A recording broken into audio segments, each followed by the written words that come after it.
చెప్తామా అండి మహాశబ్దముతో? సరిపోలేదే, సరిపోలేదే.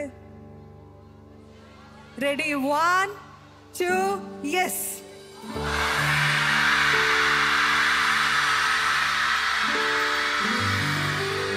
హల్లెలూయా.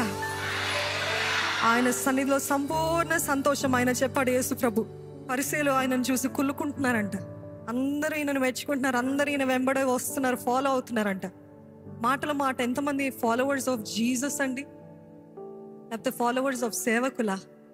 లేకపోతే వీరిని చూసి వారిని చూసి మూవీ యాక్టర్స్? వీరు కాదండి. How many of you are followers of Jesus? Say hallelujah. ఆయనను అలాగా వెంబడిస్తా ఉంటే ఇక్కడ పక్కన ఉన్న వాళ్ళు కులుకుంటూ ఉన్నారంట. అన్యులు కాదు, ధర్మశాస్త్రం ఎరిగిన వారు. కానీ ఆయన అన్న మాట ఏంటి తెలుసా? ఆపు ఆపు అంటున్నారంట పరిసయ్యులు. ఈరోజు మనల్ని చూసి కూడా మనం స్తుతిస్తూ ఉంటే అన్యులదే నుండి వస్తుందో రాదో, కానీ తోటి క్రైస్తవులు అనబడిన వారు ఏంటి వాళ్ళు అలాగా అరుస్తున్నారు? ఏంటి వారు అలాగా కేకలు వేస్తున్నారు? ఏంటి అంత సంతోషంగా ఉన్నారు? ఆపమని చెప్పండి.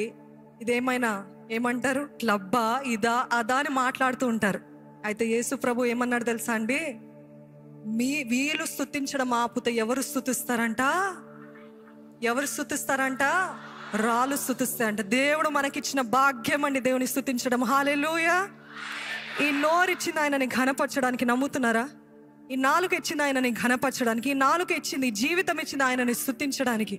దేవా, నువ్వు నాకు ఇచ్చిన భాగ్యం అయ్యా, నేను మౌనంగా ఉండను. అభిషేకించబడిన వారిలో ఒక చక్కటి గుణం ఏంటి తెలుసా? వాళ్ళు స్తుతించకుండా ఉండలేరంట. ఎంతమంది అభిషేకించబడిన వారు ఉన్నారు ఇక్కడ? హల్లెలూయా చెప్తారా? హల్లెలూయా. ఏదొక్కసారి మీరు చెప్తారా? First stanza please. గిరులు తీరులు సాగరులు నీకై విచ్చెను వింజామరులు. Shout, praise God, give him the best praise that you can. ఎందుకంటే ఆయనని స్తుతిస్తూ ఘనపరుస్తూ ఆయన నామాన్ని గొప్ప చేస్తూ మీరందరూ కలిసి పాడాలండి ఈసారి.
సమస్త ఘనత మహిమ కలుగును గాక.